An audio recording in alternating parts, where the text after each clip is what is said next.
Morto motociclista 66enne sulla strada statale 115 a Porto Empedocle, era tornato per le ferie. Presentato il dossier della candidatura di Agrigento a Città della Cultura.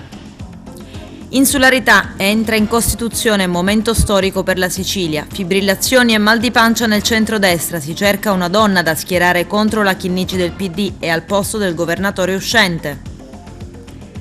A 39 anni dalla strage ricordato Rocco Chinnici, il magistrato che parlava ai giovani e inventò il pool.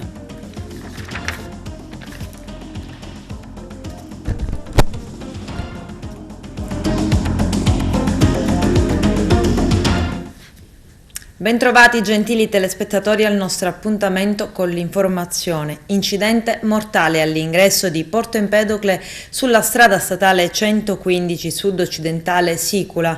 La vittima è Alfonso Macannuco, 66enne, agrigentino residente in Belgio. Viaggiava in sella alla sua Yamaha Virago quando per cause ancora in corso di accertamento avrebbe perso il controllo del mezzo schiantandosi sul selciato. Il casco di protezione è volato dalla parte opposta rispetto alla moto. L'uomo era rientrato in provincia per trascorrere le ferie estive. Sul posto gli agenti della sezione volanti della questura di Agrigento, il personale medico e i poliziotti della polizia stradale. Sul posto è arrivato l'elisoccorso, ma per l'uomo non c'è stato nulla da fare. La strada è stata temporaneamente chiusa e il traffico deviato sulla strada statale 115 Ter. Agrigento sogna di diventare città della cultura 2025, presentato oggi il dossier finale. Il nostro direttore Arturo Cantella. Sindaco, un momento importantissimo per la città, anche come fiore all'occhiello della sua amministrazione comunale oggi. Sì, oggi si presenta la candidatura di Agrigento Capitale Italiana della Cultura 2025, presentiamo sia il logo che il sito, è un obiettivo che vogliamo raggiungere, speriamo di farcela. Stiamo sfruttando la cultura, la storia, l'arte agrigentina per poterla proiettare anche nel futuro e quindi di creare qualcosa che possa veramente animare la nostra città. Naturalmente capite bene che il raggiungimento di questo obiettivo è importantissimo per lo sviluppo turistico, culturale ma anche economico per la nostra Agrigento. Un momento importante oggi per Agrigento 2025, gli sforzi fatti culminano oggi con la presentazione ufficiale. Qualche novità in merito? È un'altra tappa importante di questo cammino che ci auguriamo ci possa portare a vincere il titolo di Capitale Italiana della Cultura per il 2025.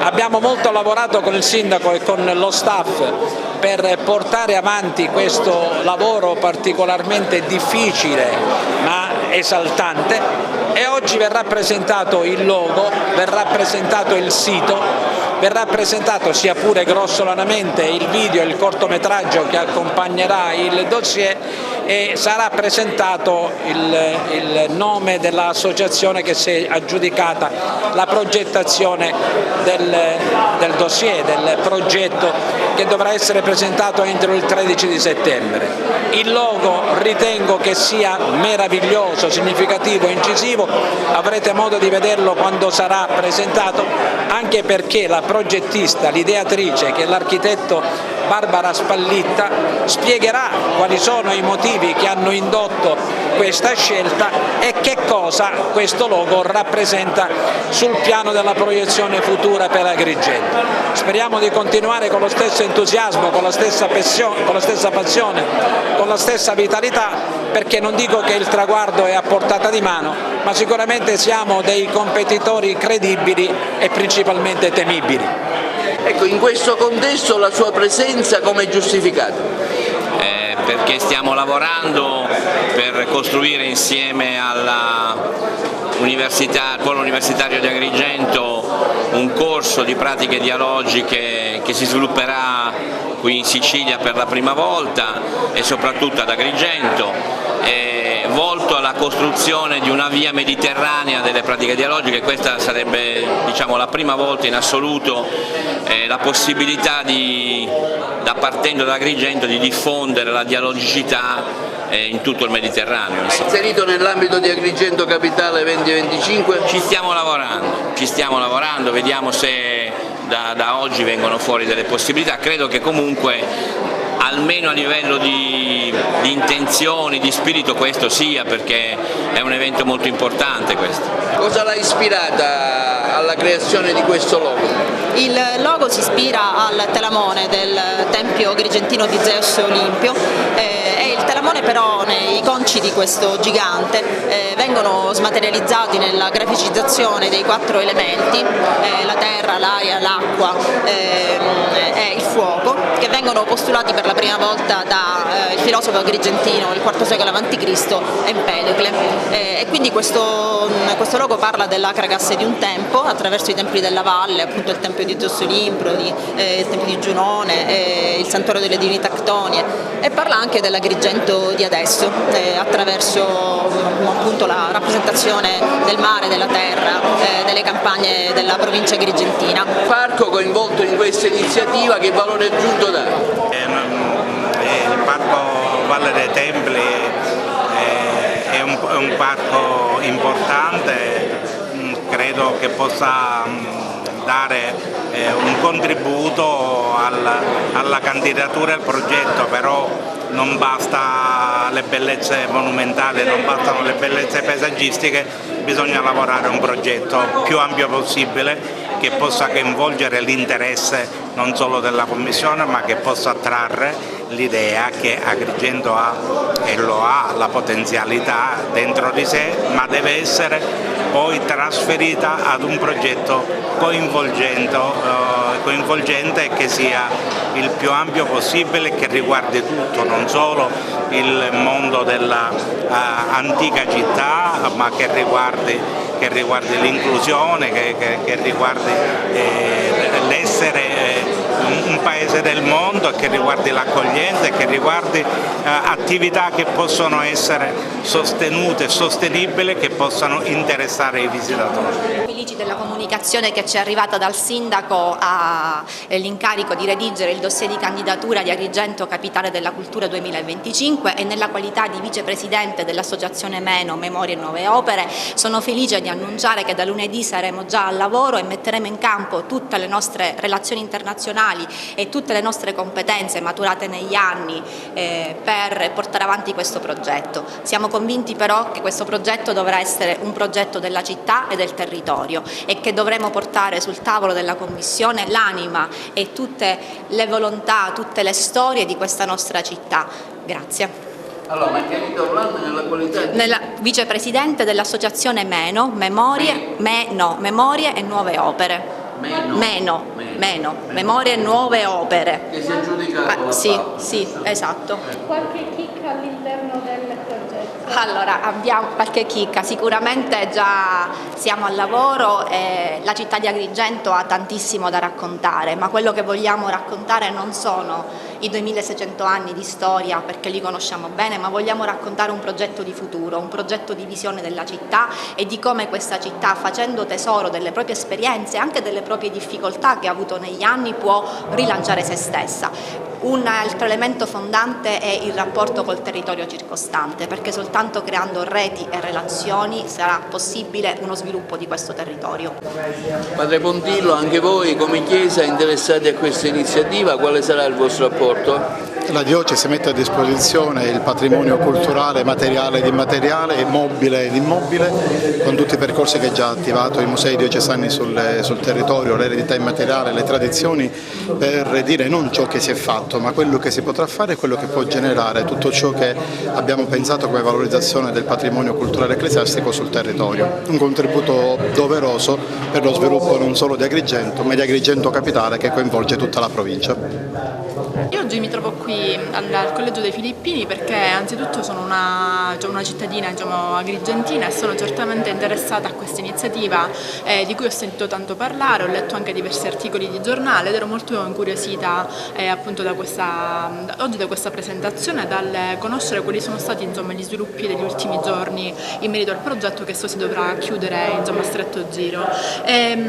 La cosa che più mi ha interessato e mi ha più incuriosito è il coinvolgimento delle parti enti sociali che fanno appunto parte di Agrigento, non solo università o enti pubblici che a vario titolo possono dare il loro contributo, ma anche la parte privata, l'imprenditoria, anche le scuole e anche tutte quelle persone che possono appunto portare un'idea e aggiungere un proprio contributo.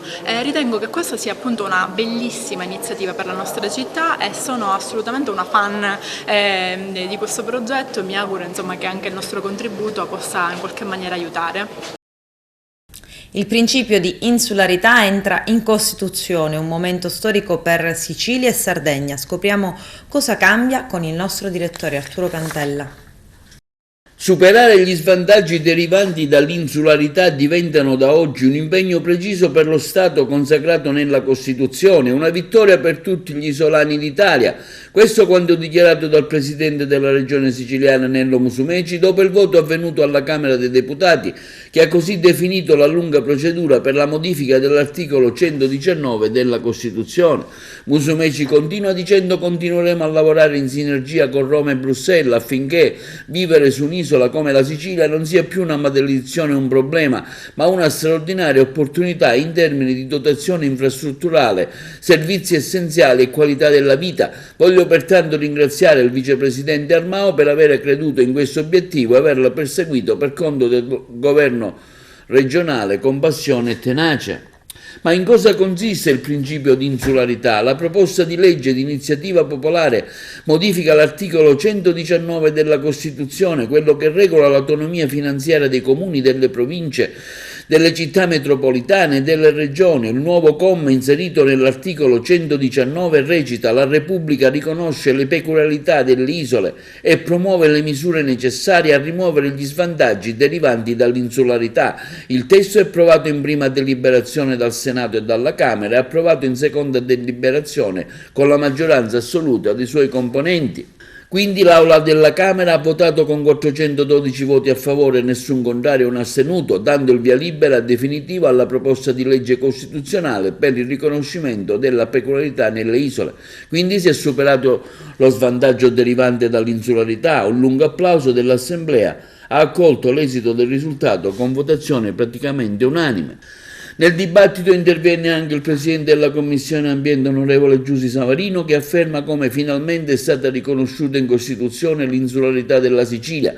Questo è uno splendido risultato che permetterà alla nostra isola di superare gli ostacoli relativi a infrastrutture, energia e diseconomie con cui la Sicilia si trova a fare i conti da anno.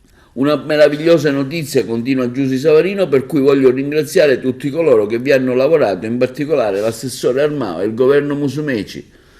Nel dibattito interviene anche 5 Stelle, che afferma come abbiamo appena approvato in via definitiva la legge di riforma costituzionale che inserisce un comma all'articolo 19 dalla portata normativa dirompente.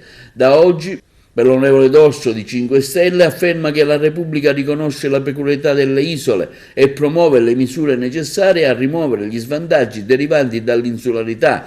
Poche parole che segnano però un cambio di paradigma fondamentale, perché da oggi lo Stato si impegna a rimuovere tutti quegli ostacoli che i cittadini isolani saranno costretti ad affrontare. Questo quanto dichiarato appunto dall'onorevole alla Camera Valentina D'Orso. Adesso la politica regionale.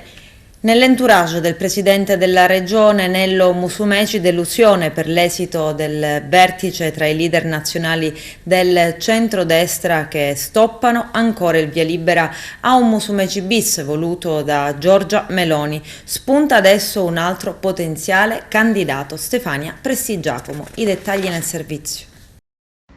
Dopo lo stop all'Election Day del 25 settembre, confermato anche dalla seconda delle 2 riunioni romane del Presidente Nello Musumeci, parte la gara alla ricerca di un nome alternativo a quello del Presidente uscente.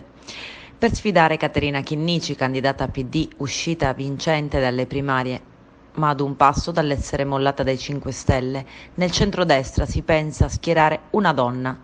come avvenuto già altre volte. Il primo nome a uscire è quello di Stefania Prestigiacomo. Per lei partono appelli di associazioni di categoria e di produttori della Sicilia orientale, ma soprattutto si sa ha il gradimento del presidente dell'ARS e coordinatore di Forza Italia in Sicilia, Gianfranco Micichè, che avrebbe però in testa anche altre donne come possibili candidate presidenti alternativi a un Musumeci bis, fortemente posteggiato quasi da tutti.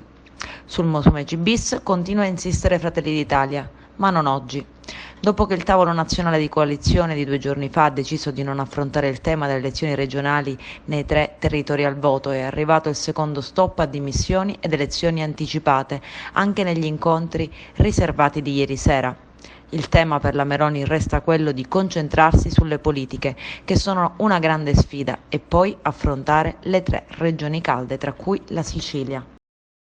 A Catania Salvo Pogliese, sospeso dall'incarico da sindaco in applicazione della legge Severino per la sua condanna per peculato nell'ambito del processo Spese Pazze, si dimette da sindaco per candidarsi alle politiche nazionali. L'esponente di Fratelli d'Italia può fare il parlamentare. Vediamo. Salvo Pogliese, una decisione presa da tempo, adesso ci siamo, è stata ufficializzata.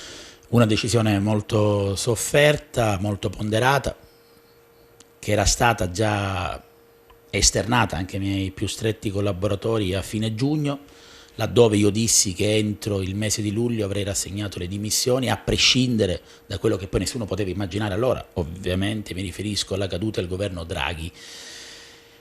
Ho deciso di continuare un'esperienza amministrativa quando nel gennaio del 2022 venne protocollata quell'ennesima applicazione della Severino in maniera assolutamente inaspettata e, permettetemi di dire, assolutamente ingiusta, non perché lo dice l'onorevole Pogliese, ma perché lo dicono illustri costituzionalisti e la stessa Corte Costituzionale, ma comunque quando poi si è verificato quell'episodio abbiamo avviato un confronto all'interno della Giunta sull'opportunità o meno di continuare con l'esperienza amministrativa.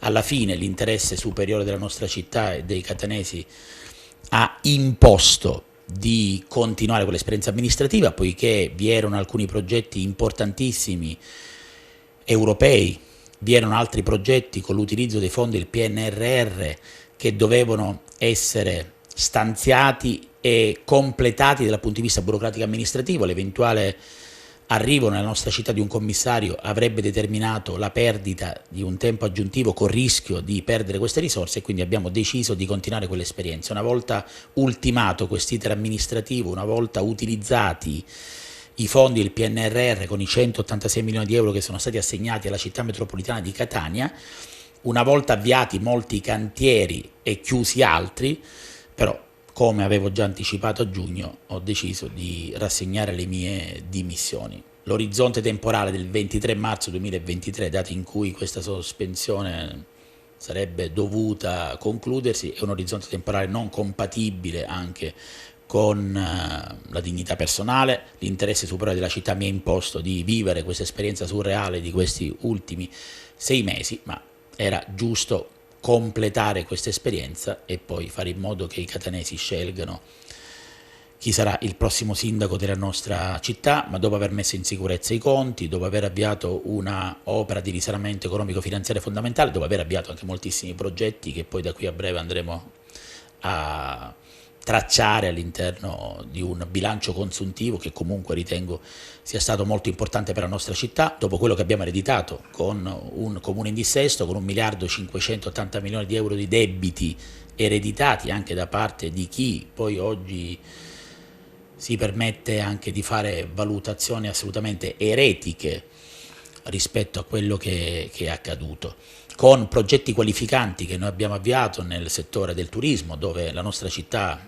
e la nostra provincia hanno raggiunto dei livelli anche in termini di presenza e di pernottamenti mai registrati grazie ad alcune iniziative innovative che abbiamo puntualmente ideato. Mi riferisco ai regolamenti sul turismo congressuale, sportivo e scolastico, mi riferisco ai grandi eventi, alle rassegne musicali, Catania Summer Fest, l'apertura dello Stadio Angelo Massimino ai grandi eventi, mi riferisco all'avvio della stagione dei concorsi dopo 30 anni, 300 assunzioni fra ingegneri, commercialisti, avvocati, vigili urbani, autisti dell'MT attraverso concorsi meritocratici trasparenti esclusivamente per titoli, non più per titoli ed esami, cambiando il regolamento coerente con una visione della vita del mondo che punta sulla meritocrazia. Penso a un'iniziativa avviata ad aprile, che avevamo già immaginato a luglio, motivo per cui non era opportuno rassegnare le dimissioni prima, con 10.000 abbonati a €1,60 al mese per l'utilizzo della metropolitana, degli autobus, della MTS e dei parcheggi scambiatori. Penso anche ai cantieri che sono stati aperti per il rifacimento della circonvallazione, 10 km dopo 30 anni, penso alla triplicazione degli stanziamenti per la zona industriale con i cantieri che sono stati alcuni completati, altri avviati nella zona industriale, penso ai grandi investimenti che la nostra città andrà a beneficiare con Enel Green Power di 500 milioni di euro, di ST con 1 miliardo di euro e ad altri che da qui a breve verranno esternati, quindi credo che il bilancio consuntivo sia assolutamente positivo all'interno di un contesto drammatico che abbiamo ereditato con la pandemia, con il terremoto, le alluvioni e tutto quello che è accaduto anche in seguito alla crisi ucraina. Cosa le lascia questa esperienza al di là dell'amarezza con la quale si conclude? È stata un'esperienza splendida, fare il sindaco della propria città, seppure nel momento più delicato della sua storia, rappresenta per un catanese orgoglioso di esserlo l'esperienza più bella che ognuno possa mai vivere. Abbiamo messo tutto noi stessi, perché lo hanno fatto anche gli assessori, l'ha fatto il vice sindaco, l'ha fatto il consiglio comunale, voglio ringraziare tutti i dirigenti e i funzionari. Abbiamo servito la nostra città con un impegno totalizzante, affrontando 1000 emergenze.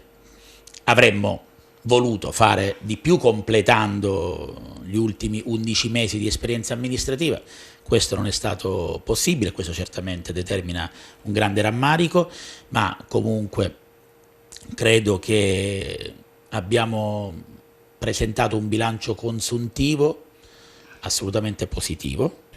A Castrofilippo, anniversario della scomparsa dell'appuntato dei carabinieri Salvatore Bartolotta, morto a Palermo nell'attentato al giudice Rocco Chinnici. Ci sono i servizi. Buongiorno a tutti. A nome mio personale e dell'amministrazione comunale che mi onoro di rappresentare, porgo il più cordiale e riconoscente saluto alle autorità civili, militari e religiose ed ai familiari del nostro caro compaesano per la loro presenza presso questa scala della memoria, in occasione della ricorrenza del 109° anniversario della tragica scomparsa dell'appuntato Salvatore Bartolotta, medaglia d'oro al valore civile. Desidero ancora rivolgere un particolare saluto e ringraziamento al comandante provinciale dell'Arma dei Carabinieri Vittorio Stinco, che anche quest'anno si è assunto l'impegno di realizzare questo evento commemorativo, onorandoci con la previsione di un passaggio a conclusione dell'evento commemorativo presso questo luogo della memoria fortemente voluto dall'amministrazione comunale, quale simbolo di legalità del paese che ha dato i natali all'appuntato Salvatore Bartolotta. Passaggio che assume un particolare valore simbolico nel testimoniare come le istituzioni, la società civile non dimenticano chi ha sacrificato la propria vita per servire il paese e per ricordare tutte le vittime di mafia che hanno dato la propria vita per la nostra libertà. Assessore Pletto, 3 anni dopo l'inaugurazione oggi ritorna questo momento dedicato all'appuntato Salvatore Bartolotta, scala della memoria che sta contagiando, visto che ne stanno nascendo altre in Italia. Sì, oggi 29 luglio 2022 ricordiamo il 39° della morte non solo dell'appuntato Bartolotta, ma di tutti coloro che sono morti durante l'attentato al magistrato Rocco Chinnici. Era essenziale tornare alla scala della memoria, perché con questo simbolo abbiamo riportato qui non solo il nostro compaesano di cui siamo orgogliosi, ma abbiamo ricordato tutte le vittime della mafia, ed è importante per noi perché rappresentano i nostri valori e perché non possono essere dimenticati. Questa è la tradizione di Castrofilippo ed è quella che vogliamo portare avanti e trasmettere alle successive generazioni. Ecco, lei poco fa parlava che altri comuni italiani stanno imitando Castrofilippo, riproducendo altre scale della memoria. Sì, l'aspetto più particolare di questa vicenda è che abbiamo trasformato la Scala della Memoria in un monumento instagrammabile. Da lì sono sorti diversi dibattiti e l'aspetto più particolare è che proprio i comuni del nord Italia che non conoscevano queste vicende e che spesso magari vedono questa storia della criminalità organizzata con una sorta di pregiudizio, si sono resi conto che effettivamente ci sono anche qui spiragli di luce, non tutto è male, è bene, ma c'è chi invece vuole intraprendere un percorso di legalità e quindi hanno deciso di realizzare la stessa scala all'interno dei loro comuni. Per noi certamente è stato motivo di orgoglio. Signor Colonnello, 39 anni dopo, che ricordo rimane dell'appuntato Salvatore Bartolotta?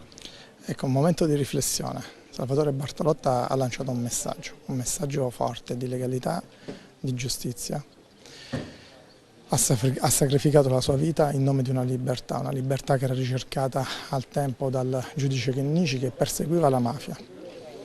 Una tragedia, un'autobomba che ha spezzato improvvisamente 4 vite, che però ha consegnato nelle nostre mani una forza immane, quella di rialzare la testa e di combattere un fenomeno mafioso che finalmente, dopo tanti anni, è stato messo al margine della società.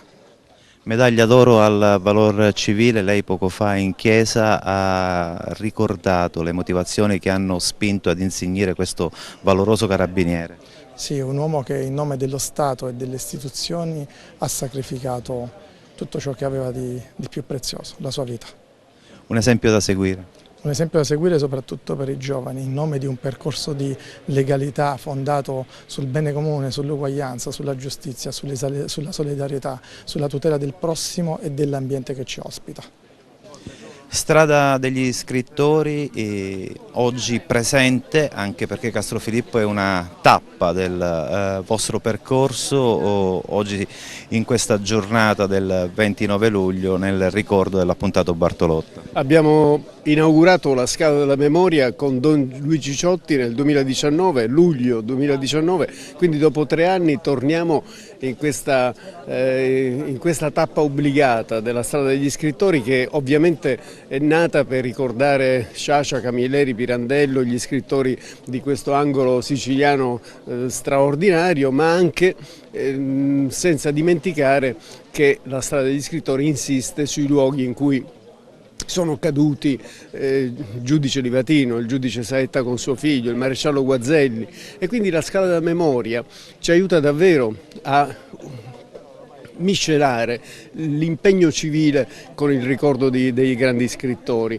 ed è un tutt'uno, non se ne esce, perché un riscatto possibile passa attraverso la cultura ma anche l'impegno civile, e quindi questa scala un po' raccoglie tutto questo in un giorno in cui ricordare l'appuntato Bartolotta caduto 30 anni fa in via Pipitone Federico a Palermo. Significa anche un po' ricordare Paolo Borsellino, che lo stesso Bartolotta scortò qualche volta, e forse senza sapere né l'uno né l'altro delle comuni origini. Bartolotta è nato a Castrofilippo e Paolo Borsellino, abbiamo scoperto con le ricerche della Strada degli Scrittori,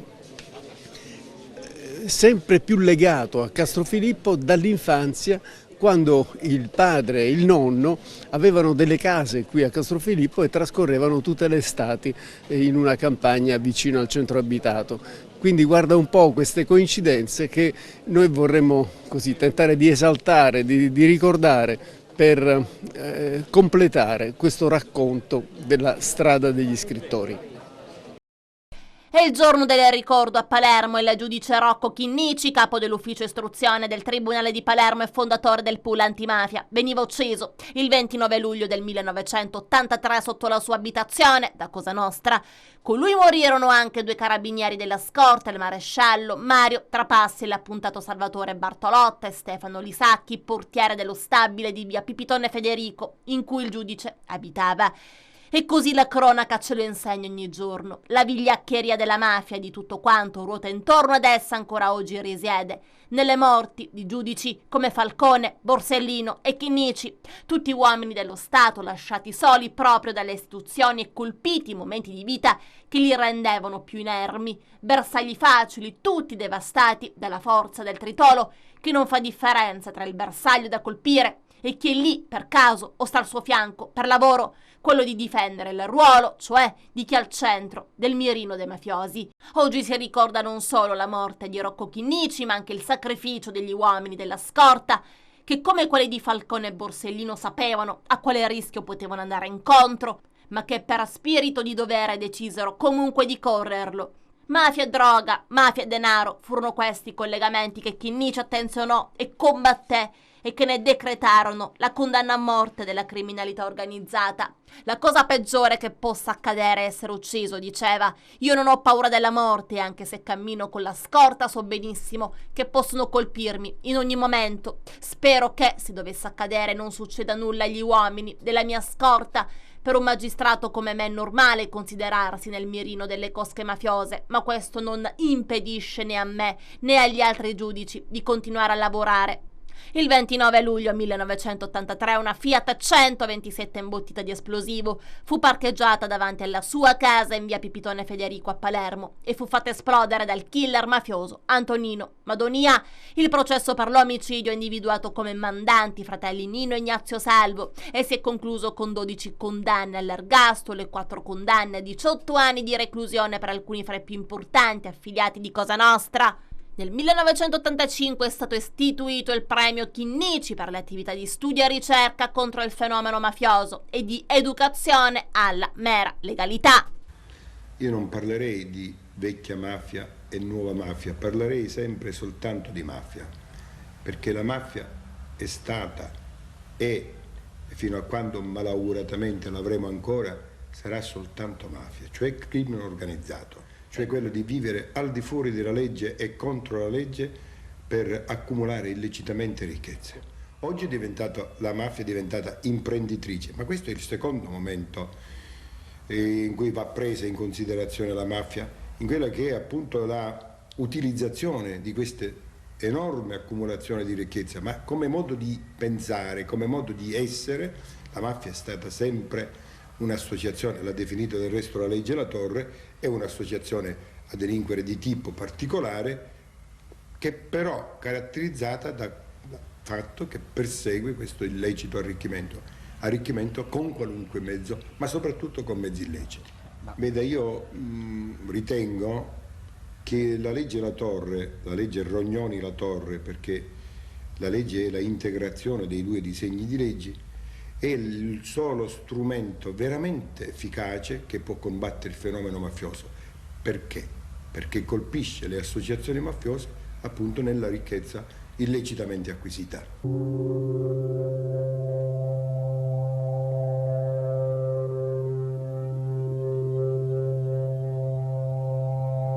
Lei lo può avere anche all'interno del suo palazzo il mafioso, come lo può avere all'interno del Palazzo di Giustizia, all'interno del Palazzo della Prefettura o in altre istituzioni. Ecco perché è difficile, molto più difficile sradicare la mafia che non le Brigate Rosse o le Brigate Nere. Adesso c'è la pubblicità, a tra poco, vi aspetto. Settimana della cultura a Cammarata, presentato il libro di Marco Bova, Matteo Messina Denaro, Latitante di Stato. Vediamo.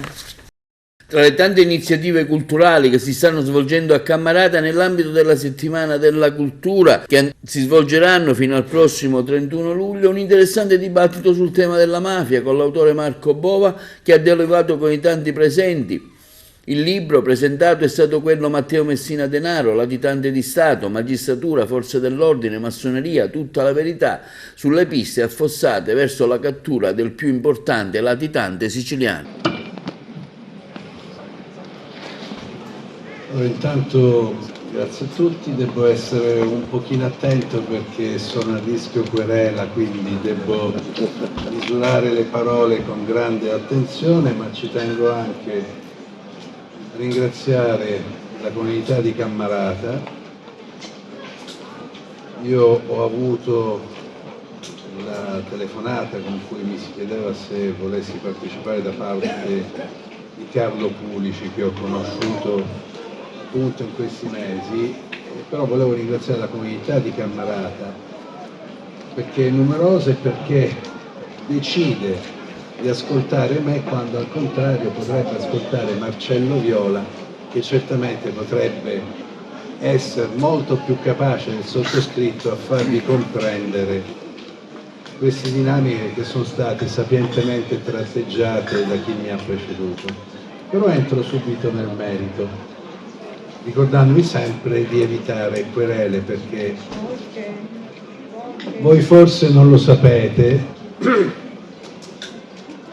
ma Carlo Pulici, ve lo dico io, è stato distrutto dallo Stato perché pur avendo diritto al rimborso delle spese legali sostenute, lo Stato non gliel'ha riconosciute. A poc'anzi si diceva che casualmente un altro uomo dello Stato, un procuratore che è stato anche procuratore nazionale antimafia, oltre che procuratore di Palermo, ed è poi diventato presidente del Senato. E apro e chiudo velocemente un'altra parentesi. Questa persona, cioè il senatore Pietro Grasso, in base a quanto scritto nel libro ultimo di Matteo Renzi, sarebbe stato uno degli artefici del diniego opposto da Giorgio Napolitano a Nicola Gratteri come ministro della giustizia. Per cui quando io ho letto tutto questo, io ho scoperto che nella nostra Costituzione il Presidente del Consiglio ha il potere di proposta dei ministri, il Presidente della Repubblica ha il potere di ratifica degli stessi, ma poi c'è il procuratore di Roma dell'epoca, e cioè il dottor Giuseppe Pignatone, faccio nome e cognome, e poi un parlamentare ex magistrato con importanti incarichi istituzionali, questo scrive Matteo Renzi, mi viene da pensare a Pietro Grasso anche perché era Presidente del Senato, che raggiungono il Presidente della Repubblica Giorgio Napolitano e gli fanno capire, non so in che modo, che Nicola Gratteri non poteva e non doveva essere Ministro della Giustizia. A fronte di tutto ciò si aggiunge anche la questione dello smarrimento della ricevuta della raccomandata e mi viene da ricordare lo smemorato di Collegno. E allora, dalle mie parti 2 più 2 fa ancora 4 e spero che anche Cammarata condivida un pochino di logica e di logica matematica. Io sono convinto che Matteo Messina Denaro, sempre che sia ancora in vita, sia effettivamente un latitante di Stato, perché lo Stato non l'ha voluto trovare. Artista ucraina dona un'opera d'arte al comune di Montevago. Vediamo.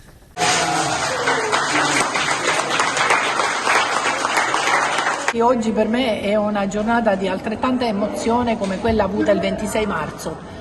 Natalie è qui con tutta la comunità ucraina, sono qui da 4 mesi pieni e abbiamo vissuto proprio l'aria di famiglia, di una grande famiglia. Abbiamo condiviso tantissimi momenti belli, abbiamo cercato di dare loro quella serenità che cercavano dopo la fuga dall'Ucraina e dalla guerra.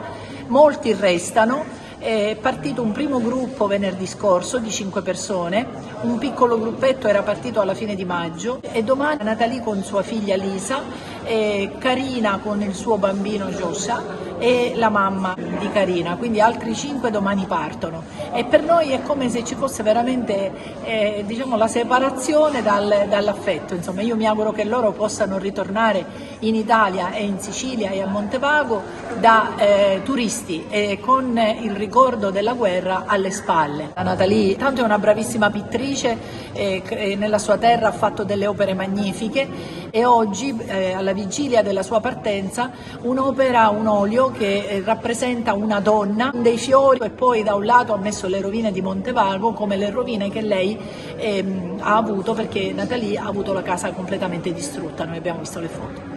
Mi è piaciuta tantissimo l'accoglienza, io venuta qua e trovavo l'altra famiglia, mi dispiace che devo lasciare il paese, solo penso che ritorno.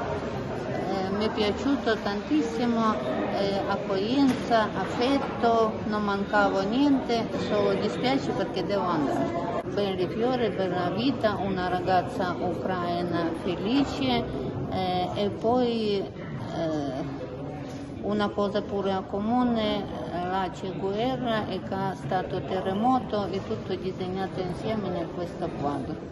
La caratteristica principale degli artisti è saper fare sintesi.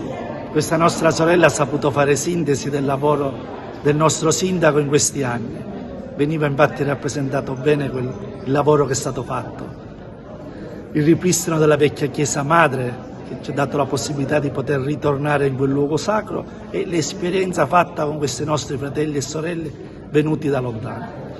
Non è vero che abbiamo dato noi a loro, ma noi abbiamo ricevuto tanto da loro. In questi giorni, durante la festa della Madonna, ho incontrato alcuni bambini, sono venuti in chiesa a prendersi dei giocattoli e ho notato come in loro c'è il senso del rispetto del luogo sacro, il silenzio quando entrano in chiesa, cosa che noi abbiamo un poco perduto. In quest'olio venivano messi in evidenza tutti questi fiori. Tutti questi fiori possono essere anche per la nostra comunità di Montevago una nuova primavera.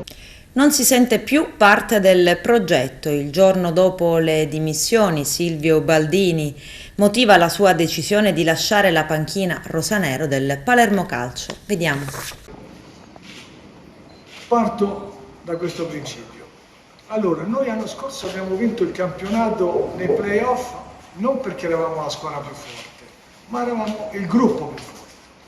La squadra più forte da cosa si stabilisce? Se si stabilisce dai risultati, noi ce li siamo meritati, perché le ultime 12 partite abbiamo fatto 10 vittorie. Io ho fatto 25 partite nel Palermo da allenatore, ho fatto 23 risultati e la squadra ha segnato 24 volte di seguito, perché solo la prima abbiamo fatto 0-0. Quindi questi sono risultati che ti possono dire che noi siamo anche una squadra forte. Ma questa squadra, che è diventata con i risultati forti, è frutto del gruppo, perché le squadre forti all'inizio si vedono con i bilancio della Reggiana, il bilancio del Catanzaro, il bilancio del Padova, il bilancio dell'Entella, il bilancio della Triestina, sono tutti bilanci, credo forse il Carpi Salò abbia il bilancio come noi, poi tutte le altre hanno un bilancio superiore, quindi vuol dire che era una squadra sulla carta con giocatori più pagati, perché erano giocatori professionalmente più bravi. Noi abbiamo vinto per il gruppo ora non c'è più, perché quando io vi dico, sento di non essere parte del progetto della proprietà e questo non mi consente di lavorare con la giusta tranquillità, da che ho realizzato che ad oggi non ci sono i presupposti per allenare la squadra con l'obiettivo di migliorare quanto di buono è stato fatto lo scorso anno, andiamo avanti. Il mio animo è predisposto a un solo scopo, quello di portare la squadra in Serie A. Siccome io, quando ho iniziato questo anno con voi, ho detto che il Palermo andrà in Serie A e che io giocherò per la Serie A.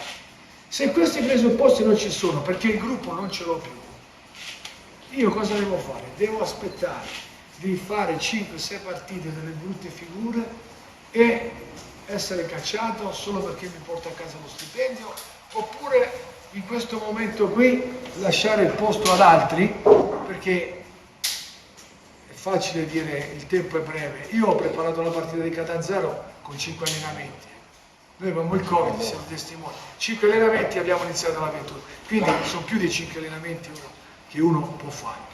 Premetto che questa non è un'accusa verso nessuno.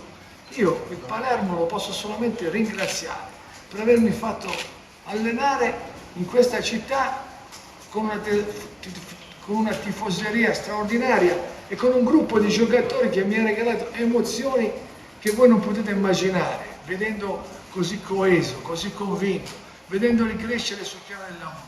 E poi la festa finale, che è stata una cosa indescrivibile.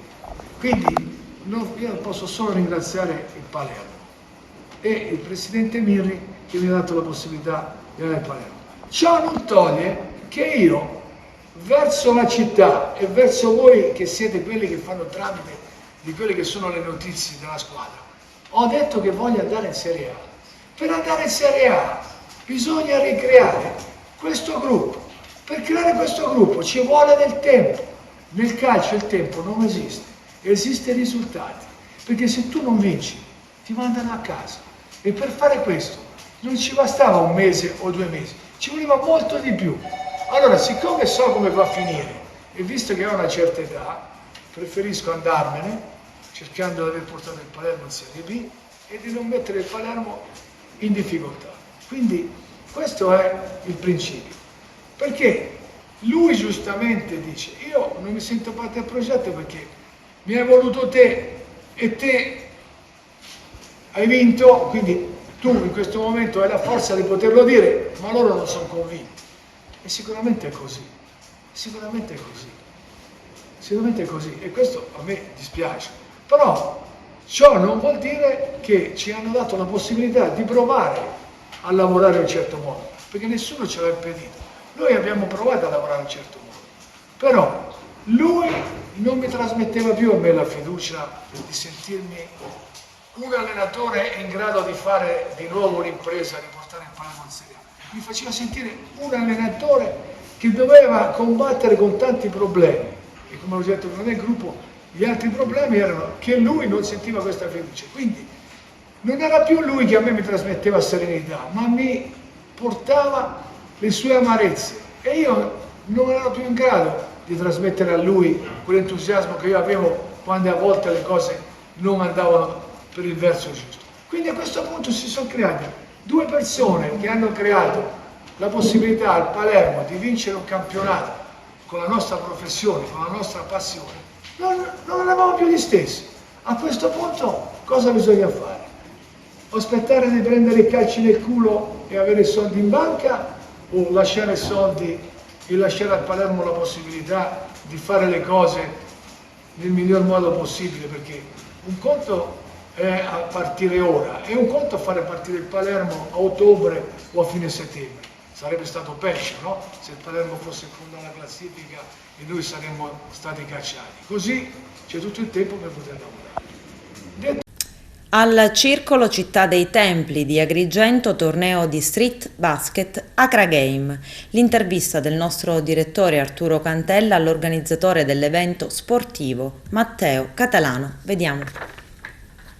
Si chiama The Acra Game, il torneo che si sta svolgendo presso il Circolo del Tennis a Villaseta, un 3x3 che non si svolgeva da tempo presso la nostra città e che sta riscuotendo un buon successo con le presenze che arrivano da tutta la Sicilia. Ne abbiamo parlato con gli organizzatori che, visto l'ottimo risultato, già pensano alla prossima edizione. Abbiamo deciso di organizzare un torneo di basket 3 contro 3, di street basket, ci teniamo a sottolinearlo perché lo spirito è quella di rivivere un po' il gioco, anche un po' alle sue origini, soprattutto cavalcando l'onda della promozione della Fortitudo. È un torneo che abbiamo deciso ovviamente di dedicare ad Aitem Fatallà, che è sempre diciamo, ha occupato un posto importante per noi nella nostra crescita, e abbiamo deciso di dedicare a lui il torneo. Sono 4 giorni intensi dove 15 squadre si affrontano e alla fine vincerà soltanto uno. In più c'è anche una gara del tiro da 3, oggi ci saranno le finali, anche quella molto combattuta. Quindi un evento partecipato allora? Un evento molto partecipato, abbiamo trovato grande risposta sia dai giocatori, dalle squadre che anche dal pubblico. Molta gente è venuta qui alla struttura, al TC Città dei Templi, a vedere insomma questo spettacolo e siamo molto orgogliosi del risultato raggiunto. Scaturisce da un'idea condivisa da parte dei 3 organizzatori nel voler dare a questa città un torneo di basket 3v3 che non si vedeva da tantissimo tempo. Ci siamo organizzati nel giro di un mese e mezzo, ringraziamo gli sponsor che ci hanno permesso di poter fare tutto ciò. Siamo felicissimi della partecipazione di tutti, tante squadre, gente che viene da Ribera, da tutta la provincia, e speriamo che negli anni a venire possiamo replicare sicuramente, poter crescere non solo nella provincia ma anche in tutta la Sicilia. Ecco, come si caratterizza questo torneo? Il torneo è caratterizzato da 4 giornate dove i giocatori si sfideranno, le varie squadre che sono 15 si sfideranno tra di loro.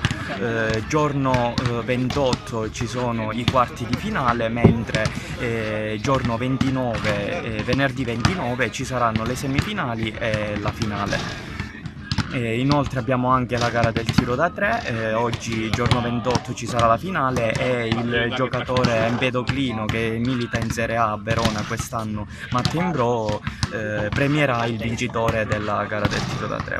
Sicuramente rispetto al tennis o al padel è uno sport di squadra, cosa che a me piace molto, per esempio, stare insieme in una squadra, condividere gioie e dispiaceri. Questo, la differenza più che altro è questo, partecipare tutti insieme a una cosa che è un divertimento, è un'attività agonistica dove ci si diverte a fare tutto ciò. Quindi avete avuto una partecipazione notevole a questa iniziativa? Sì, siamo riusciti a raggiungere le 15 squadre composte ciascuna da 4 giocatori. Inoltre stavamo pure riuscendo a fare un torneo femminile che poi è saltato all'ultimo per delle assenze di alcune giocatrici. Comunque sì, anche tra il pubblico sono venute tante persone qui a vedere e a partecipare alla manifestazione. Ecco, già state pensando a una futura edizione magari? Assolutamente sì, è un progetto che non è fine a se stesso, che non è un progetto che finirà quest'anno, ma è una cosa che vogliamo coltivare e far crescere sempre di più nei prossimi anni. Con questo è tutto, termina qui l'edizione del telegiornale, grazie per la gentile attenzione e per essere stati con noi. A presto.